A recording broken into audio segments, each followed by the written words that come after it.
Welcome to the Average Australian Podcast, episode 2. I'm Chad Tondu. With me is Adam. We are here talking about a bunch of things. The bad week for Sony, Microsoft gaining some swagger back, The Last Guardian delayed again, Steam going after dodgy game developers, our thoughts on the 4.0 patch for the PS4, and Hello Games, creators of No Man's Sky, now known as No Man's Communication. We will probably throw in some game release talk too. All of that and more right to come. Eden, how are you? Good, man. Good. Yourself? How you doing? Yeah, pretty good. What have you been playing this week? For episode 2. Yeah, episode 2. It's been, 5 days now? So yeah, we're back. We're rolling with it. It's awesome. So what have you been playing this week? You know me, bit of Trackmania Turbo. Just a bit of. How's the flight going? I've cleared all the first set of tracks now. The white tracks are out the way, so that's the easy stuff. Only another 160 gold medals to go. So probably check in with me in about a year's time, and I might have that trophy. But that's about it at the moment. Just kind of like treading water, I think, until some of the new releases come out, and kind of seeing what I'm probably going to pick up in the next couple of weeks. What about yourself? Finally started Doom, but I haven't played enough to give my impression. Really, it's graphically looks great though. Yeah. I need to play that before Game of the Year because I think there's just been so much hype about it. And from it's just a single player campaign. So I think it probably breezed through fairly quickly. So I think I need to play that before the end of the year as well. That game looks awesome. Sounds good. All right, we'll kick off. It's, as you know, been a terrible week for Sony. What do you think about the lack of enthusiasm, mixed messages about the PlayStation 4 Pro? I think it's just kind of been, it's been a weird week for Sony. I think it's just been flat for them. I think the aftermath of that press conference, everybody was just kind of unimpressed, unenthused. There were so many questions still. I think a lot of people were just sort of questioning the power of the box, the lack of the 4K Blu-ray drive, the lack of, I think, impressive games and things like that. And so it was just a bit of the press conference didn't hit the right notes for them. And I think that kind of just sort of set the trend for the week, and it's just kind of gone from bad to worse for them. It's probably been one of their worst weeks in this console generation for them. There's been a bit of information coming out. Rise of the Tomb Raider will have 3 modes apparently: a higher display resolution, higher frame rate, and one more detailed visuals like the lighting, shadow reflections, etc. Do you think that's going to be how it'll be going forward? Yeah, and that's interesting. And I saw some screenshots there of people comparing that one to like the high-end PC version, and it looked comparable. And from some of the things I've read now, a bit more in-depth playthroughs and things like that, Digital Foundry and stuff like that, they're saying, look, it does look pretty impressive. The fidelity was there and things like that. So I think why not? If the architecture is similar to a PC, then those options are good. Like I would like to see that. Give people the option. Do you want 1080p 60, or do you want to bump it up to 1440 or 2K or something like that at run at 30? I think Last of Us had, I don't know if it was the remaster had that kind of option. I think something like that, 60 or 30, something like that. So give people the option, because some people don't care about or can't perceive frame rate as much, or some people can't perceive resolution as much, but frame rate bothers them. So I think those options are good, and if it can do that, then why not? I think the more options, the better. Yeah, Insomniac, they're making Spider-Man, right? Spider-Man, that game is awesome. They came out and said that native 4K and the PS4 Pro's output should be nearly indistinguishable. So, like, hopefully that is true. Yeah, I think that's what they're saying, and that's what they're going for with that checkerboard, I think, is they're kind of saying, look, it's not true 4K, but you can't really tell the difference. And at this stage of the cycle, that's probably good enough, I think. So at that price point... Yeah. I've heard a few reports could be all right. That you can see the checkerboard up close in some games. Like, it's not completely... like mixed in. Yeah, probably if your grill is right up in that 70-inch screen, and you can't, you probably will see some of those pixels. But I think the average person won't, and probably for the average person, they don't even know what the real resolution of games is and things like that as well. Exactly. So I think they're kind of using a bit of cheating and some technological skill and stuff like that to kind of get around it. And I think for the most part, that's probably going to be good enough. So I think they're all right there. I think it was more just the fact that for hardcore gamers and things like that, people kind of looked at it and were a little bit unimpressed. Yeah.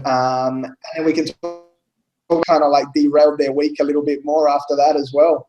Yeah, as you say, it's been a bad week. The PS4 Pro wasn't the only news coming out of Sony. They it was announced through Bethesda that Fallout 4 won't have add-ons or mods for the PS4. I mean, it's a minor thing in the grand scheme of things, but it's worrying going forward, right? Well, yeah, I mean, look, the thing is we don't know, and it's interesting because Bethesda pretty much just threw Sony under the bus there. They just released They just released a press statement saying, "Hey, sorry, mods aren't coming, and it's all Sony's fault. Goodbye." And Sony aren't really coming out and saying anything. And the press release came out on Friday as well, which is like one of those dodgy PR tactics where they're kind of like, "Yeah, here you go, gaming community. Have this to just speculate and completely unchecked. Yeah, just run with all your conspiracy theories and we'll let Sony burn for the weekend." And Sony haven't said anything anyway. And like you said, in the grand scheme of things, probably not really a big issue. I mean, Fallout 4, people didn't really love it that much. And Skyrim is how old now anyway? So, you know, not a big deal. And the other thing is, interestingly, Simulator 17, that hot joint, Farming Simulator 17, does support mods on the PS4. Does it really? How'd you find that out? That's quite a gem. No, look, it's all over the net. Farming Simulator 17.com. You know, it's all over. But it's interesting. So mods are possible on the PS4. So it's obviously something between Bethesda and Sony. They had a falling out. And the press release pretty much from Bethesda said, look, Sony wouldn't let us do the mods we wanted to, the way we wanted to do them. So there was a bit of a falling out there. Yeah. So look, I don't know. I mean, my initial thought, and I did see some of that speculation online, was kind of people saying, look, it's something to do with security because, you know, Sony, they're always people trying to have wanted too much control. And look, and that's, so at first I thought security, and then probably that's not really the case. And then I thought, is it something to do with monetization perhaps? Or Sony wanted Bethesda to, you know, do QA on every mod and Bethesda wouldn't do that, or there's just something there. I think it's more of like a policy thing or something like that they couldn't really agree to terms on. But we'll never know, I don't think, because Sony's just not going to say anything about it, and they just kind of let it ride out and keep quiet about it, I think. So there's been a few interesting. There's been a few information. PC textures are used apparently in the Fallout 4 mods, which can cause memory performance issues.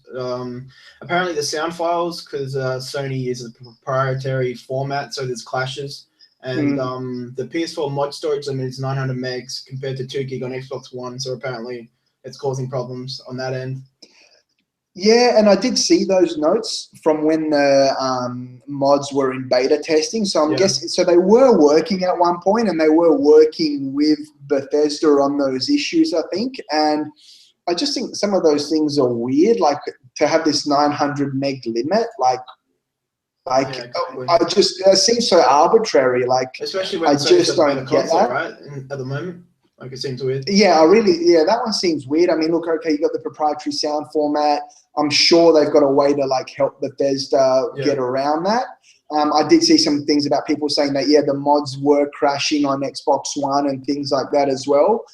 And look, I do think that Sony do maybe feel like there could be some sort of security hole there, which from what I've read online, people saying that there isn't, and there's no way that could happen. But I think Sony is just super paranoid about that, and that could be a reason. But it's just weird, and I think it's just strange that, Sony aren't really saying anything, but it kind of just whatever the case is, it makes them look bad because, they're the ones with the tagline for the players.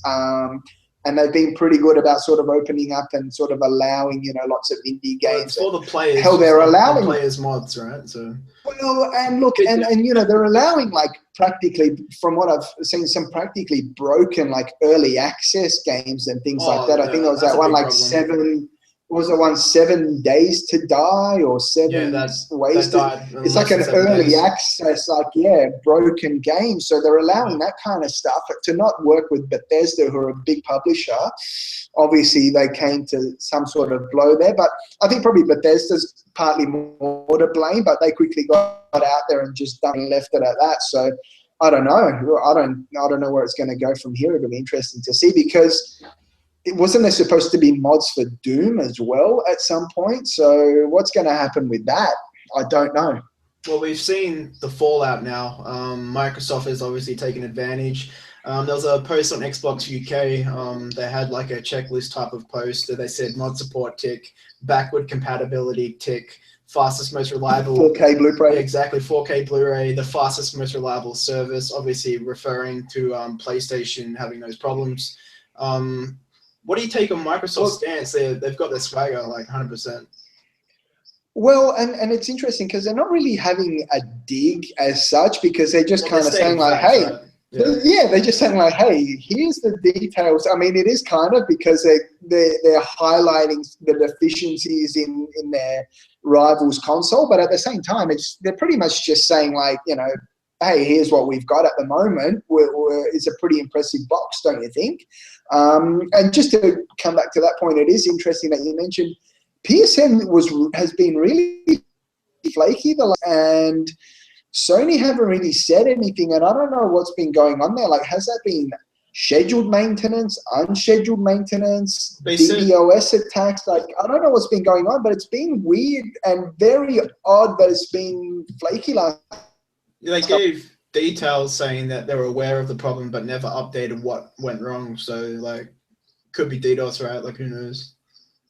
Yeah, that's right. And that's, they're always kind of never really got sorted out, that PlayStation Network. It just always seems to be hanging by a thread. But this is, I think you sort of referred to it last week, and it's interesting that, you know, Sony made a lot of ground this generation and took the lead and really dominated, but it was all on the back of just Microsoft shooting themselves in the foot and just making mistake after mistake. And Sony, just kind of coming in and picking up the pieces and taking the lead almost by default, and things kind of just fell in their lap. And now that they're in the lead and they're the ones dominating and they're the ones having to sort of take charge and make their own decisions, all of a sudden they're faltering again. And it's almost like it's better to be the underdog in the Xbox PlayStation console war, because whoever's in the underdog position can just take career for the other guy to shoot themselves in the foot and just hunt them. Do you know what I mean? And now that Microsoft are in that position, that Sony were coming in big, they got the Scorpio, they're going to overspec it. You know, they're trying to do things. They're dropping prices. You know, Sony taking the lead now, and they're faltering. So it's like, do they actually have a strategy? Do they have a vision, or did they just kind of stumble into this lead and now kind of they're going like, like, what do we do now? And they seem to be just sort of getting it wrong a little bit. So interesting to see how it plays out. Do you think Microsoft? I just read that the last 2 months they've won the sales in America. Obviously, it's only 2 months. They've won months before, but is this a shift, or does the PS Pro like change that? Like, this is only short-lived? Yeah, I don't know. I mean, the Xbox One is really, really, really cheap at the moment. Like, they are just giving that thing away practically. I mean, Target here had it for, I think, $269 for that 500 gig model. Like, that is just super cheap. And I see a lot of Xbox One games cheap as well. You know, I saw Big W had Arkham Asylum for like $15 on Xbox One. I mean, they just super cheap games as well. And Microsoft can do that because they do have a lot of money, and they do tend to sort of discount heavily when they have to. I don't know if it's a shift or not, but I think initially when Microsoft announced the Scorpio, people said, well, look, Microsoft have just thrown their own box under the bus here with their Xbox One, because who the hell is going to buy an Xbox One now with the Scorpio? It's kind of like they've almost just killed the Xbox One themselves. But by having that out there now, that Scorpio, I think it's kind of almost killed a little bit of PlayStation's momentum as well, as in that Scorpio is now just hanging over everybody's head. And so people are like, oh, it might have killed the Xbox One a little bit, but I think it's also affected the PS4. And Sony has to sell the console more. Like, they're not doing enough. They're too quiet. That's right. That's right. They need to get a bit more aggressive. They need to really hype that thing. And that's why I was surprised with that conference. There was no like sort of hype around it at all. Do you know what I mean? And Microsoft really threw it out there with the Scorpio. And like you said, at first people thought it was going to kill off the Xbox One because everybody's just going to wait for the Scorpio. But maybe in a way it's kind of reinvigorated the Xbox brand. And people are thinking, well, do you know what? With the Scorpio coming, maybe I will pick up a super cheap Xbox. Yeah. Like Forza or whatever is coming out soon. Going, download the game. Get my subscription, get the free games. And once the Scorpio comes, I'll upgrade because if an Xbox One is like, and I'll be able to play all the games later anyway. And at least I'm in the ecosystem now, so it's always kind of like it's not that bad a move. But meanwhile, it's really dented Sony's momentum. Is priceless. Like, honestly. Yeah, it's just crazy the way, and you know that Scorpio is really just hanging over everybody's heads now. Yeah. So, yeah, I don't know, but like you said, Sony just gone a little bit quiet. They're really not doing much at all. Like they're not. It'll be interesting to see what happens with Christmas time, but they've just gone a little bit quiet, and the kind of the hype and the excitement around the PlayStation brand has kind of gone away a little bit. It's weird. Obviously, we've talked about Sony's problems, their errors, but a lot of things have happened out of their control. We've got The Last Guardian delayed again. I wrote an article about it. Again. They say it's for bug fixes and to polish the game as best they can. I mean, they always say that, right? But what are your thoughts on this? Like, I know you're skeptical about the hype and whether it can reach that sort of thing, but like, what happens now? Oh, look, I think they're being honest. I think that game probably is buggy as hell. I think that game is just an enigma, and it's just a weight around their necks. Do you know what I mean? Like they showed that footage of it whenever they did such a long time ago, and the internet just latched onto it. And I think Sony would rather see that game go away now, but they can't. And it's just because it's just become this thing. Yeah. And I think they kind of just have to get it out. And it's kind of turning into one of those projects now where they kind of just get it out and it's like, pray that it works. That was 10 years and then it just went like crashed. That's right. Yeah, crashed and burned because it just kind of got to the point where people are like, all right, let's just get something out so that we can stop talking about it. And I think that's where Sony are at now. They just want it to be over. They just want the nightmare to be over. And with that much hype, and that's not their fault. Look, the hype was just generated by the internet, and we've seen what internet hype can do, right? No Man's Sky. Yeah, we're going to talk about that one of those scenarios. Yeah. That's right, we can talk about that. So it's not Sony's fault, but I think they kind of just wish they probably never showed that game. And I think from what I remember, was it the original studio or some of the original team aren't even there anymore, and Sony have kind of pretty much sent their own team in now just to finish it. There's a few and get it out involved in the writing, but yeah, there's a big new team around the game now. Yeah, because I just feel like that game was just like a high concept that was never really explored, and now it's kind of the people have latched onto that footage, and it's just gotten to the point now where they just need to do something. And it worries me now that they've had to delay it again. And the statement from Sony was pretty clear on that blog. They said there was a lot of bugs, like way too many. That's probably more good that they delayed it then, right? At this point, you want to get out the best product possible, like. That's right, but that just makes me worry, or wonder, how fine are they cutting it, and just what is that game, and just how buggy and broken and mess is it going to be, and you know what I mean? I just think it's one of those things. They're just going to get it out there, pray that it works. It gets a 6 out of 10, 5 out of 10, whatever. They don't really care anymore. It's out. Stop talking about it. Leave us alone, please. Don't want to talk about it anymore. Is that your prediction? Like it won't succeed? There's no way that can happen? Oh, look, I'm happy to be pleasantly surprised, but look, on the record, out of 10, what score does it get? Look, I don't know, because I think there's just going to be a lot of apologists for it. And the graphical, yeah. Look, I just don't know. I don't know enough about it. It looks like, is it a puzzle game or something? Like, I don't even know. I really want it to be good, but I just don't want to get myself. We're going for a 10 out of 10 transition here. It's a bit like No Man's Sky. People like what they see, but they're still not sure what it is. Like. That's right. But the difference, I think, is that in this instance, Sony aren't fueling the fire at all, because they're not talking about it at all. They show that little gameplay demo, and that's pretty much it. Whereas I think with No Man's Sky, if we want to move on to that topic now, I think that one was a bit more of a circle, where they showed it, the internet went berserk, and then they kind of played into that a little bit and bought into that hype and kind of tried to generate a bit more hype, and then it just kind of became this vicious cycle. But fairly or unfairly, Sony, because of console exclusive, is tied to this. Like, they go down with this. Like Microsoft can put their hands up and say, we didn't do this. Which title are you referring to there? Oh yeah, look, I mean, yeah, it was Sony. Sony were a big part of they really bought into it, and I don't know how across it they were. Was some of that hype? Were they just sort of spectators on the sidelines buying into that hype as well, from what Hello Games were telling them and showing them? Or were they sort of in on it and they just really didn't care because, hey, it's going to sell a lot of units and it's going to move consoles and people are talking about it, and so we'll just go with the flow. I don't know what role Sony had in on it, but yeah, the hype on that thing was just through the roof, wasn't it? Well, hype or no hype, like there's question marks over Hello Games, the developers.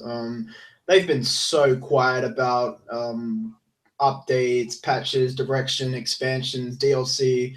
They haven't. I checked. They haven't communicated to the community since late August. It's been 2 weeks, 2.5 weeks, and there's been nothing. Yeah, I think from what I understand, like, they are working hard on some updates and some free DLC and some patches and things like that. So they'll probably say, look, they've just gone back to work. You know, they got the game out and now they've gone to ground again to keep working and refining it and making it better.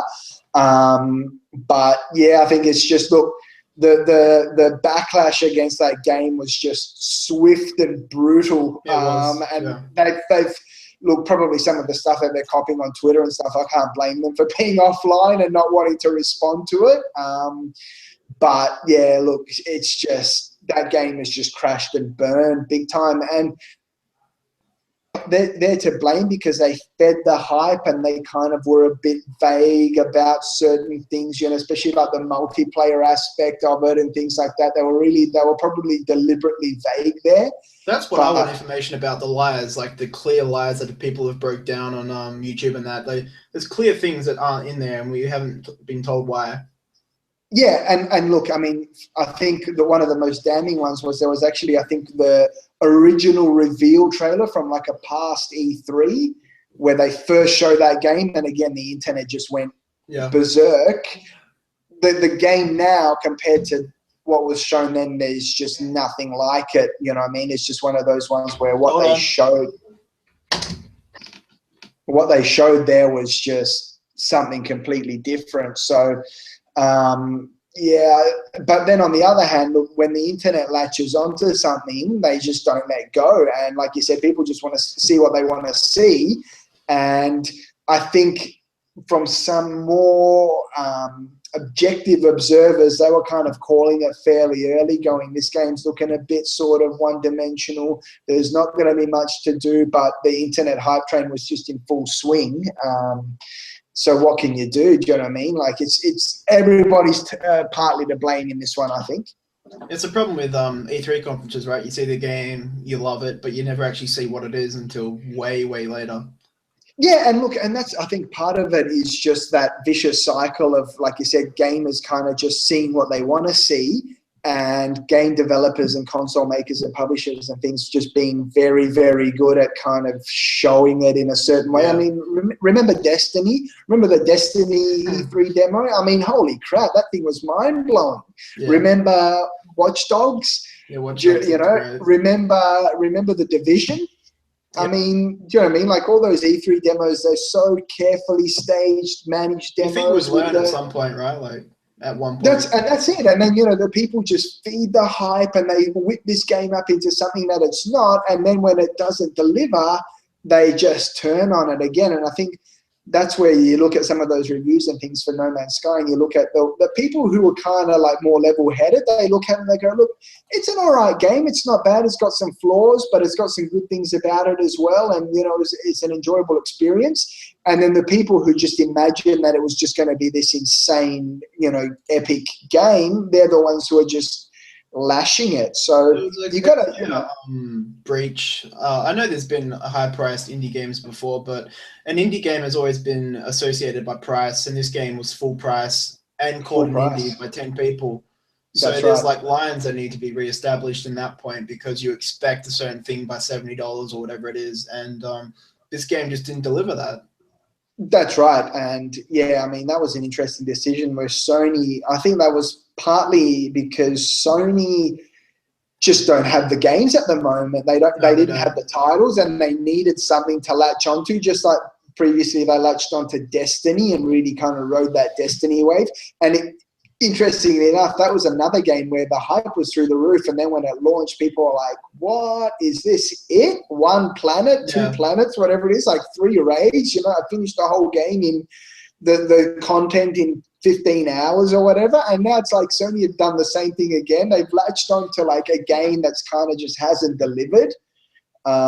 So that's been interesting, like Sony kind of just riding the wave of these games. But I think probably if it was up to Hello Games, they wouldn't have priced it at full price. I think that's probably Sony coming in and going, guys, you can make some money. We've just got this massive hype train. Let's ride it all the way to the bank. So that's probably on Sony. And so I think just everybody's had a bit of a part to play in this one, and it's just been a bit of a disaster all around, I think. Some good news. There is some good news on Sony's end. Oh, there is good news? There is good news. The PS4 4.0 patch is actually out now. I just checked. Yeah. So I saw that. Yeah, it's just gone live. Quite a few cool things. Things I love. The quick menu. You get to adjust and remove things you don't want, like the broadcasting thing. There's also the folders are in there. Yeah, the folders are great. I wish you could delete demos though and betas and alphas and stuff. Like I don't. No, you can't. You still can't do it. Yeah, right. Okay. And they've also got the HDR. The 4.0 has the HDR patch. For the TV I think I saw some other. Yeah, right. Exactly. for the thing that you're never going to be able to use, at least for another few years. But I think I saw some other small things. You know, they've changed the trophy rarity icon, so it's like a little pyramid now. Okay. I think when you go into your PlayStation Plus portal on the PlayStation Store, you'll be able to see your cloud storage usage as a percentage. Yeah. Some little tweaks like that. I mean, look, for me, always the Sony menus have been relatively basic, but they've worked. They've been snappy, and they've kind of done what they've needed to do. Whereas I think Microsoft, especially with the Xbox One, that UI is just horrible and slow and sluggish. So, I mean, look, it is what it is. It's just a new firmware. It looks pretty cool. It's just kind of refined things and smoothed them out a little bit and stuff like that. So this is one of the best things there. But I mean, look, they've got it out, and it is 4.0, so it's a completely new, you know, it's not just an incremental upgrade. This is the version 4 of this firmware. So I'll be curious to see what other tweaks they can make to it in the future. But yeah, I'll have to download that tonight, I think, and just have a bit of a play with it. But just on that, you know, it's interesting. They've got that trophy rarity thing, but still they don't have the what I really want to see with them is that kind of trophy completion progress that a lot of games, I think, with the Xbox One have. You know, those ones where it's, you know, kill 1,000, kill 1,000 dudes. Well, just show me how I'm tracking. Like an overlay on the game that shows your progression as you do it. Yeah. Yeah, just a few little things. I think Sony, like their firmware is usually kind of they're slow with the updates, and they're slow with the features as well. Like it took them a long time to get that remote play and things like that, share play and all that, because that was one of those things that was announced back at launch So they're always like a little bit slow, but look, the one thing you can't fault them on, I think, is at least their UI is pretty snappy, It is good, and pretty efficient and works. So it's never been like the most beautiful looking piece of software, but it does what it needs to do, and you can get in and get out and get on with your gaming. You wouldn't believe it, based on this podcast, but there are other companies out there doing horrible things, and Sony's just not one of them. So that's right. We need to move on. Yeah, you wrote an article earlier this morning about Steam and their adjustment to their customer review system. They've obviously, I've known about this problem for quite a few years, actually. Game developers are essentially manipulating their score with free Steam accounts, free Steam key giveaways, activating them and all that. Do you want to just explain a little bit what's happened? Yeah, look, that was interesting. I just sort of came across this news this morning that Steam have announced basically an overhaul to their review and scoring system on their store, and basically they've blamed some publishers for the change.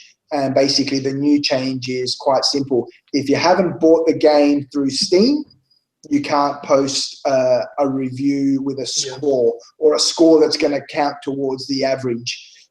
Because what they basically said is some game developers have just got so obsessed with that review score that they've just flooded the market with free keys, or they've basically even bribed game players with free keys to say give us positive reviews and things like that, and get that score bumped up. And I think since Steam have had enough, and they basically said, look, if you haven't purchased the game through Steam, you can't leave a score review that's going to contribute to the average score. You can still post a review, but you can't affect. And it's going to be interesting to see. Do you think the data will be published on what game developers are actually doing this? I don't know, but I think it'll come out because. Well, I think it'll kind of come out in a way, because one of the interesting bits of news there was that Steam pretty much said that they're going to go after those developers, and anyone who continues to abuse the system will be banned from actually publishing titles. They're going to stop them from publishing titles on Steam, that's a pretty big call, because that is huge. Like, I mean, how indie survive? Like, that's their publishing way. To cut that off is. Yeah, and the thing is, you go on the Steam store now, and holy crap, it is just a dumping ground. I mean, there is just titles coming out like left, right, and I mean, you look at the new releases for PlayStation or Microsoft. There's half a dozen maybe in a week, and even PlayStation and Xbox have become a bit of a dumping ground for mobile ports and some half-baked early access games and things like that. But you look at Steam, and it's your mind, like, where do you even start? Like, holy crap, the amount of titles that are just being flooded onto Steam on a daily basis is just insane.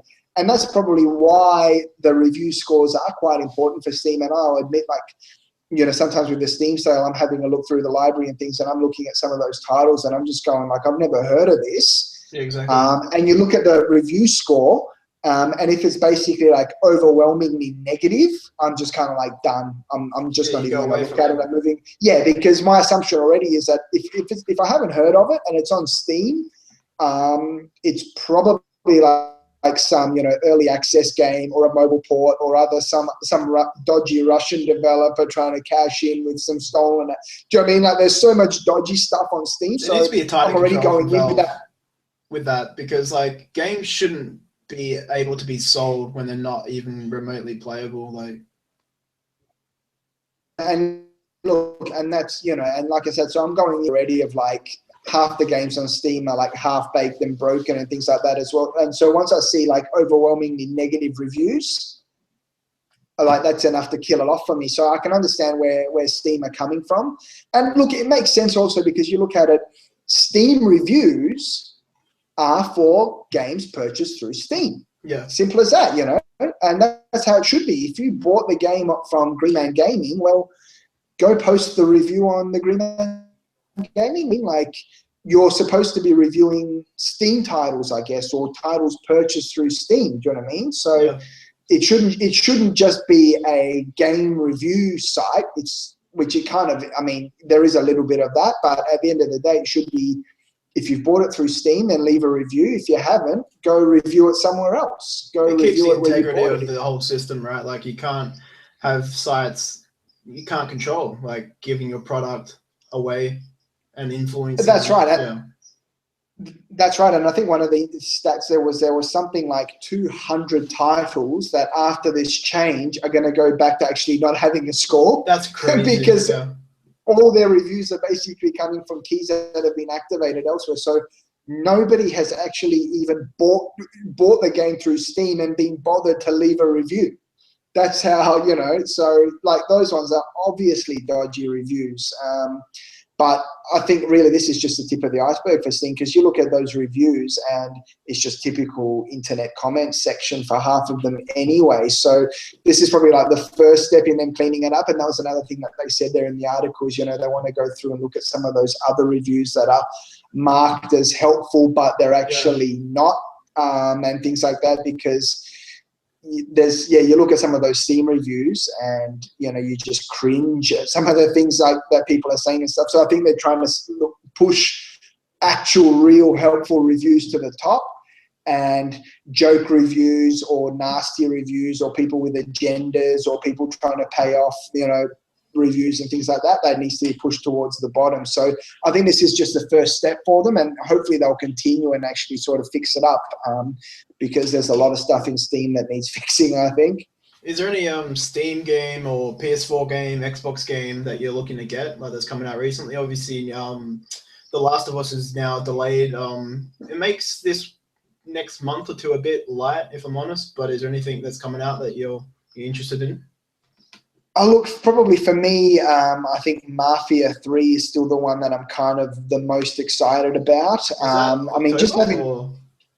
I think that is October. I mean, if you ever look at the release schedule for the upcoming week, there's actually, I think the titles are starting to drop now. So I think this week we've got BioShock, the remastered collection. There's the Dead Rising remasters. Just going through this list here, you've got Witness for Xbox One, you've got NASCAR, you've got NHL 17, Pac-Man Championship Edition 2, Pro Evo Soccer 2017, Recall, which I think I need to have a bit of a read up. That's a Windows Xbox One exclusive, like which looks interesting. Yeah, looks all right. Looks interesting. The BioShock collection is getting some positive reviews in terms of the way it looks and the way it sort of performs and things like that. Looks like they've done a pretty decent job on that remaster. I love BioShock 1. I really love that game a lot. BioShock 2, I never really played it to completion.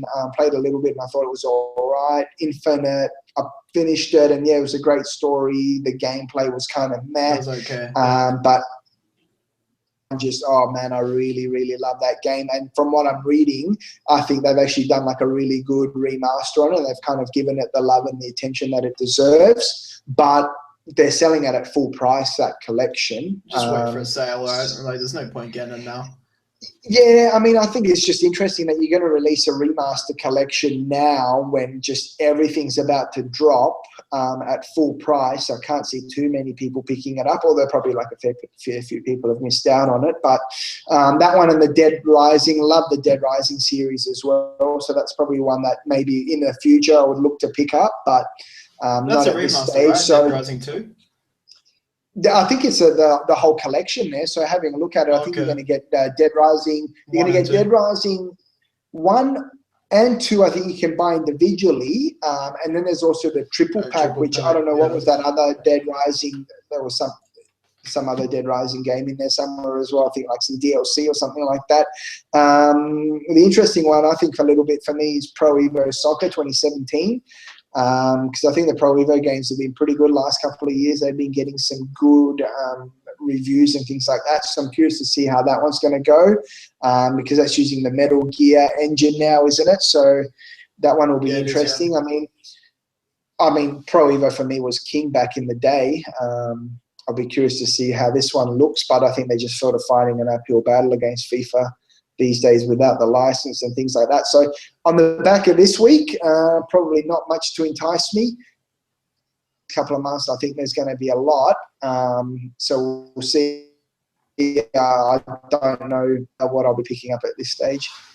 Yeah, there's not much really going on for game releases. If I was in Japan, I'd get Persona 5, but unfortunately I am in Australia. So as for this week, is there anything else you want to talk about? We've covered quite a bit now.